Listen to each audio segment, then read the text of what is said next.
test what you know. Don't test something unique. If the athletes are going to be measured in something, make sure it's something they do regularly. Hi, Marie-Claire. It's my pleasure to have you on the Evidence Strong show for the second time. Please briefly introduce yourself for 3 people who haven't seen the first interview. Thanks for having me. My name is Claire Geneau. I typically go by MC in the sports space, and I'm currently a postdoctoral researcher at the University of Victoria in beautiful British Columbia, Canada. And I just finished my PhD on the classification of different strength qualities. And I'm also a strength and conditioning coach by trade. I work with the Canadian Sport Institute here in Canada, as well as the Professional Women's Hockey League here in Vancouver. All right, so huge experience working in strength and conditioning and doing research. So I'm super excited to have you and pick up your brain specifically on your newest study on counter movement jump and back squat. So let's start with some kind of definition of strength and what we should know about strength before we go dive deep into the study. Yeah, that's a great start. And that is actually the definition of strength is what led us to doing this study altogether, as well as many other studies of my PhD. And so for the purpose of today and what is kind of currently existing in the literature is strength is an expression of force on an object or environment. And since that's a relatively broad term and can be expressed in many different ways, we have different forms or different domains or different types of maximal strength. Do we want to go quickly into the types so then we can align them with what you did in your study? Yeah, great. So we can define strength, and this is what currently kind of has come from my research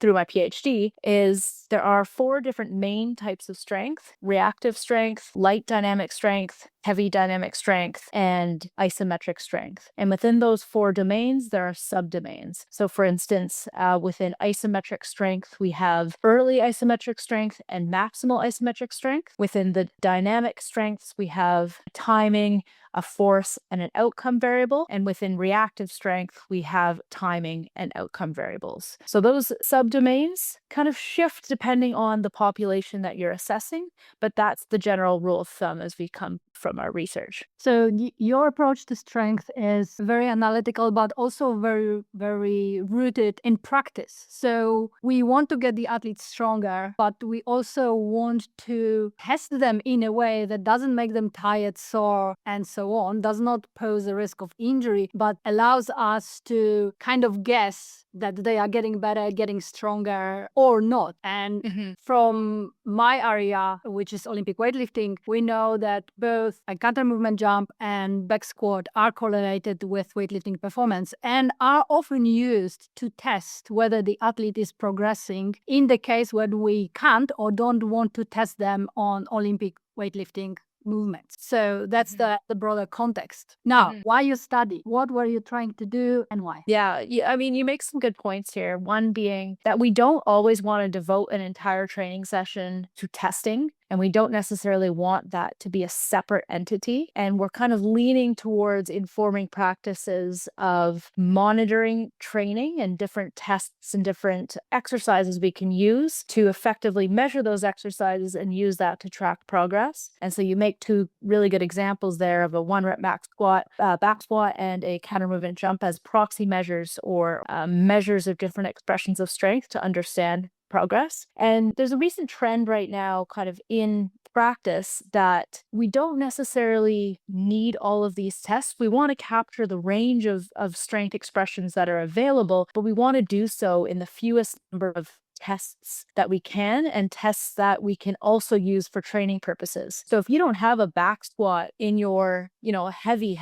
1 or 3 rep max back squat in your program, but you have a loaded counter movement jump in your program, wouldn't it be nice if we can just measure the loaded counter movement jump instead of having to do the back squat, but it would still measure a maximal quality of strength? So those were the practical scenarios that led us to this study in particular, as well as some nuance around, what if we perform that counter movement jump, that loaded movement jump, on force plates? Does that tell us more information? Can we combine it with metrics from an unloaded counter movement jump that we're probably doing anyways, or is a really low barrier exercise to include in a test battery? Collectively, does that information tell us enough about the performance of an athlete that we don't need the 1 rep max back squat, or do we need it in order to capture that range of strength? Awesome. So how did you set up your study? Yeah, so we had 19 resistance trained males. And what we did for that recruitment process is tried to get a nice range of athletes based on their 1RM performance. They're all resistance trained, but we essentially had a range of participants with like 100 kilo back squat and those with 200 kilo back squat. So we had a range that helped with our regression models. And what we did was a standardized procedure of an unloaded counter movement jump and an incrementally loaded counter movement jump, starting at 20% body mass on the bar up to 100% body mass on the bar. And then after a nice long rest, they each performed a 1 rep max back squat to a standard depth. And so it was cross-sectional in nature. Now, all of the jumps were performed on force platforms, whereas the back squat was not. It was just performed on a regular setup, and we just took the maximal values, the maximal kilos of that 1RM. And now in terms of the measurements, what did you, well, obviously, if you use force plates, anyone who has tried, you can have, well, I don't know, 200 to 400 measurements taken. And yeah, with each jump. So what have you decided to actually monitor and analyze? Yeah, no, it's a great question and is important in the process of understanding this study. So we use previous literature to understand that there were probably 3 main factors or types of strength or types of metrics that we could use from the counter movement jump without over analyzing or over including those metrics. And we took an impulse. So an impulse from the counter movement jump, which essentially like propulsive impulse, and it is very closely related to jump height. So if someone was to use the results from this study, they could probably sub in jump height for that particular metric. We also took timing. Yes, go ahead.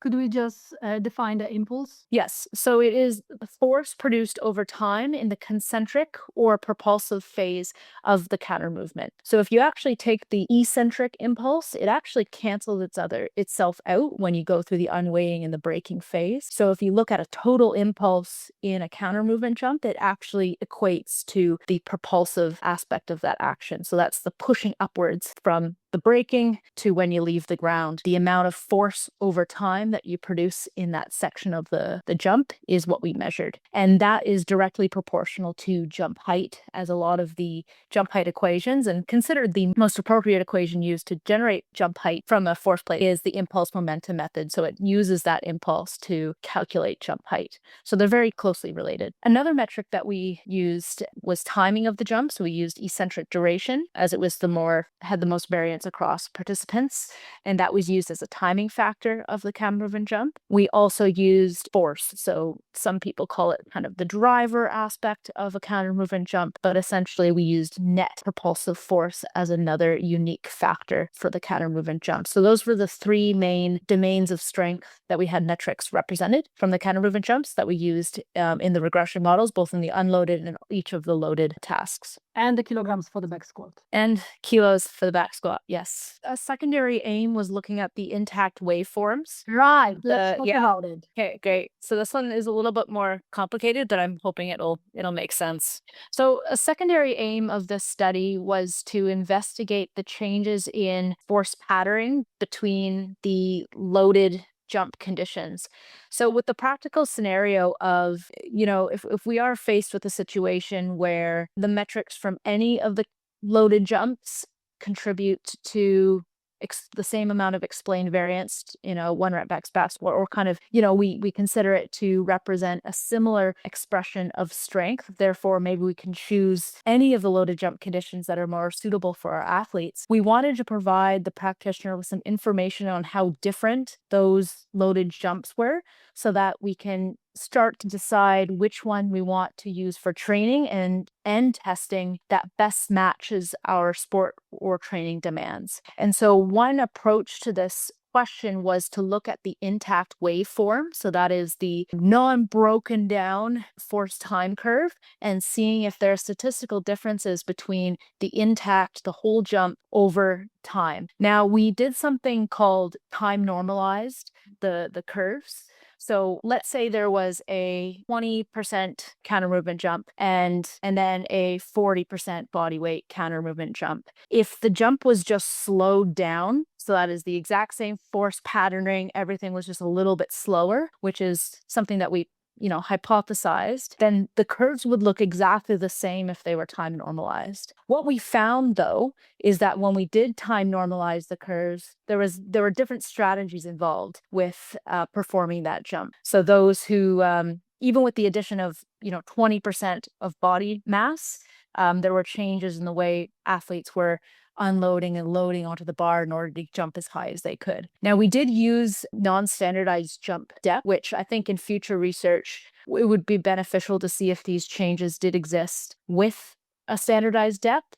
But we did this intentionally to see how people were able to, maximally express force in a counter movement jump under different loads and how that changes their force patterning. So moving backwards to the actual analysis that we did, we took the intact waveforms, we time normalized them so they all lasted a total of 1 second, and then we ran the curves through something called a statistical parametric mapping. And it is essentially a statistical approach that looks for differences in the absolute force production at each instance along the curve. So if it's 1 second, that's 1,000 indices. It looked at every one of those 1,000 indices and looked for a statistical difference between the different conditions. And in that analysis, we noticed that there were specific trends, particularly around toe-off, so the takeoff portion of the jump, that was most impacted by an increase in load. So when you look at the actual curves, you can see some dark red kind of in the ANOVA that was run, and that is an indication that there were significant differences in the absolute force at the end time of that curve. One of our main outcomes of this particular portion of the study was that each curve was different, and there were actually some weird changes that happened around the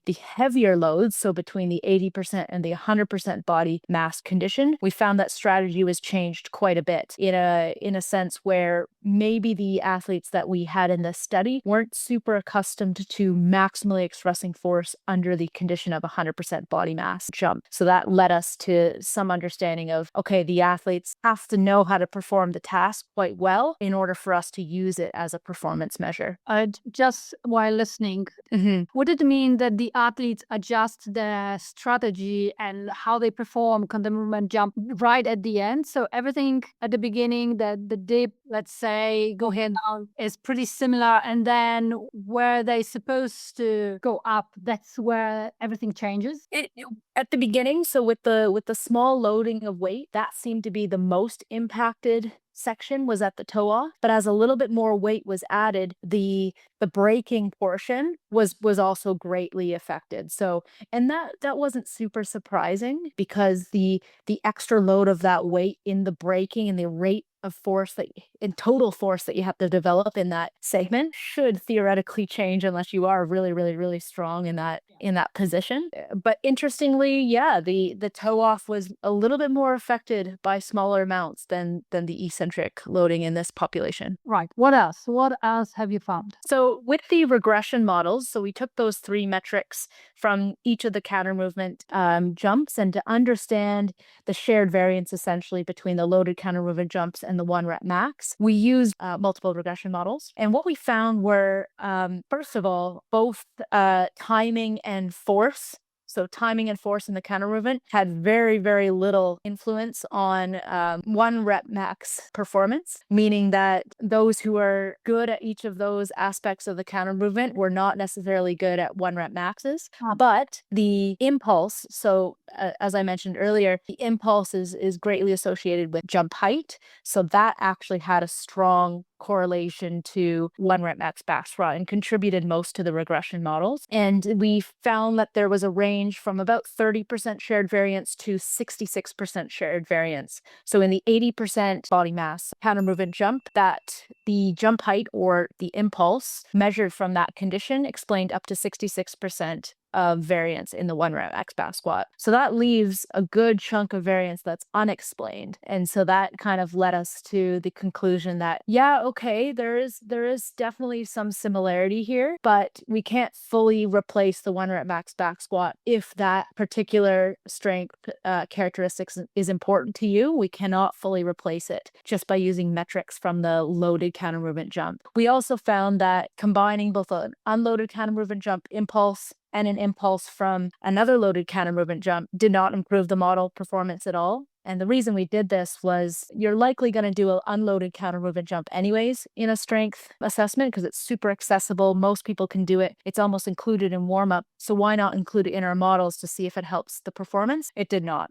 So overall, we found that the loaded counter movement jumps were pretty similar to the unloaded. So you could kind of pick and choose what you wanted there, whereas the 1 rep max back squat was a pretty unique factor. And so overall, we suggest that you choose either an unloaded counter movement or a loaded counter movement if it's more specific to your sport, and a 1 rep max back squat in order to capture the range of information available from the dynamic tasks, from that range from unloaded counter movement jump to a maximal dynamic load, which we would consider to be a 1 rep max. All right, I may have missed it. The heaviest counter movement jump were the most similar to back squat, but still not enough to replace it. Oh, yeah, this is actually a good point. We actually found that we did counter movement jumps up to 100% body mass, but we found that the 100% body mass condition actually had lower relationships or lower shared variance to 1 rep max back performance than the 80% condition. And we hypothesized or tried to explain that as,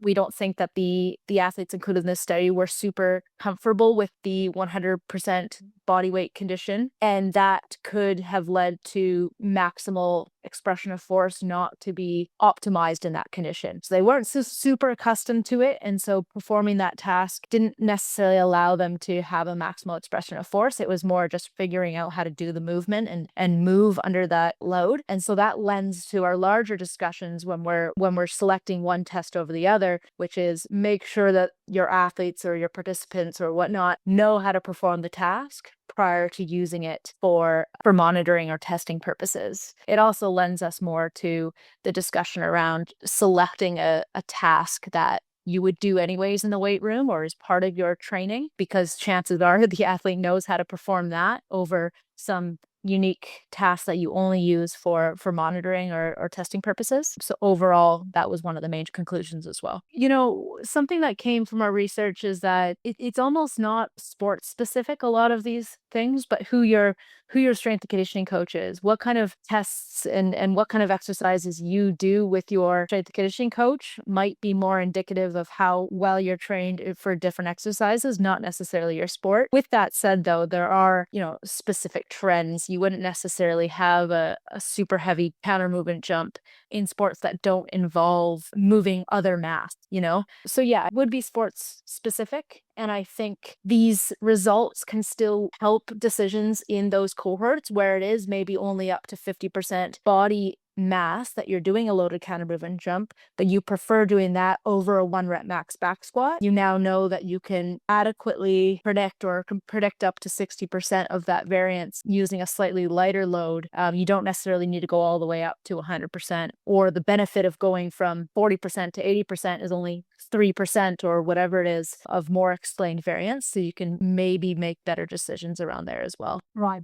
That's very useful because you can consider safety, specificity to your athlete, their training age, what you normally do in all these factors you can factor in while you're making decisions on training. Yeah, exactly. And that's what we wanted to do with this paper and our other papers, is not say that, this weight is better than the other, but rather provide the information of, when you are selecting this load based off of the laundry list of other factors that you're making this decision off of, this is what you're compromising, or this is, one of the factors in the equation, and it helps us just make better decisions in the training environment and in testing environment. Right. Okay. Could we then bring it all together and produce some kind of takeaways for the coaches on how to use the data from the study? Yeah. So overall, I think we wanted to help coaches decide how many different strength tests and different strength metrics they needed for the range of an unloaded counter movement all the way up to a 1 rep max back squat. And what we showed in this study is that the 3 main metrics from a counter movement jump, so that being a timing, an outcome,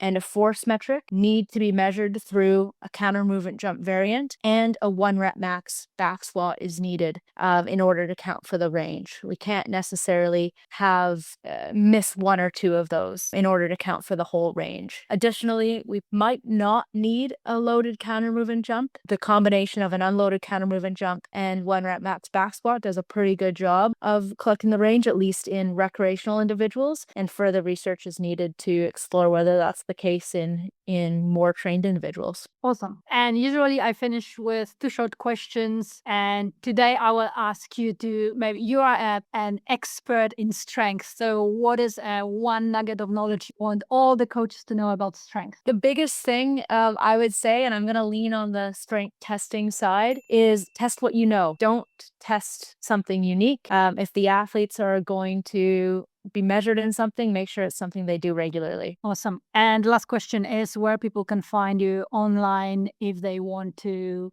keep up with your research or ask a question. Yeah, ResearchGate is a great place for most of my research, and Google Scholar. And I've boycotted the Twitter space, so I'm more on Instagram these days, and that's where I'll post some papers and post some summaries of research coming out. Thank you so much, MC. A pleasure as usual. All the best for all the next projects. Thank you very much. Thanks for having me on.